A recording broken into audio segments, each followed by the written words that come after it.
Welcome to the Fralin Spotlight Talks for YouTube.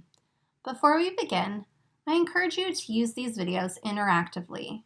When you are prompted to observe, pause the video and look carefully. When the educator asks a question, feel free to pause the video again and discuss your observations and ideas, making sure to address what you see that makes you say that. Enjoy! Let's start with close observation of American landscape artist George Inness's 1882 oil painting titled Old Mill, Marlborough-on-the-Hudson. Notice the colors as they present themselves individually and in relation to one another within the composition. The expansive green of the forestry throughout, the vibrant patch of the blue sky confined to the top right corner, and the solid, sunny yellow of the old mill at the right. Then, take in the details. The form of the figure atop his white horse, the architecture of the mill and its evenly spaced windows, the shadows, the reflections in the water. What do you see now that you didn't upon first glance? If you're in a group, take a moment to turn to a partner and share one detail you notice. If you're viewing this individually, write down a few things you see now that you didn't before. Color plays an important role in Inness's art and his expression. My eyes, upon first impression, are struck by the scale of the green color surface in this painting. Look to the forest and its color. Perhaps you will notice it is far from one shade of green. In the foreground it is deep, but further in the background, ahead of the figure, it is much more vibrant. Inness once said, "Mingled with yellow, blue loses its value as blue and becomes greenish, tending to the color of the natural, par excellence." Within Inness's color of the natural, or green, in this painting, where might we see it tending more towards blue? Where is there more yellow? Pause for a moment and take another close look along the green expanse of this canvas before answering this question. The yellow is most apparent to me in the vibrant opening at the center of the forest through which the murky river flows. The greenery there is tinged with light, bringing the green to a much brighter yellower tone. Towards the foreground and surrounding the bright opening created by the river is a darker, shadowier, and deeper green.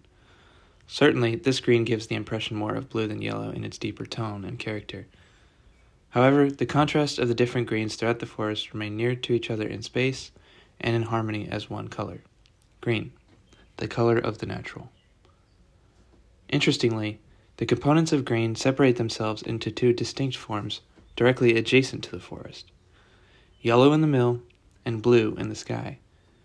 Speaking of the colors blue and yellow, Inness said, "Blue presents an idea of what is spiritual and appears like something intangible, and yellow presents an idea of something brilliant or external." Let's first ask ourselves, what could Inness mean by spiritual and intangible? By definition, spiritual means relating to the soul or spirit, and is in many ways related to emotion and experience. Intangible means something that you cannot touch, because it does not exist in a material form. Think about feelings, happiness, sadness, wonder, anxiety, and so on. These are all intangible, and they are emotional. Together they might be what Inness means by spiritual and something intangible. And he believes the color blue is the color which corresponds to these ideas. How do you think the blue sky in this painting might be spiritual and intangible? Does it inspire feelings or emotions in you? Can you touch the sky? Is it something you can hold? Unlike our spirit or soul, which is inside ourselves and invisible, Inness says that yellow corresponds to things that are external, meaning outside ourselves. How might the yellow mill in this painting correspond to the idea of things external? Could you touch a mill? What else is external? All you have to do is look around you. Everything you see is external. Now that we've dwelled on Inness's theory of color correspondences and explored how he used it in certain individual parts of this painting, I want us to think a step further about how Inness's composition comes together as a whole. Green seems to be the focus of the composition, in terms of how much of the surface of the painting it occupies. Yet it splits into its component parts of blue and yellow in the right third of the composition. Green is the color of the natural and the primary element of this painting, and yellow and blue become secondary, almost as if they are a result of nature divided.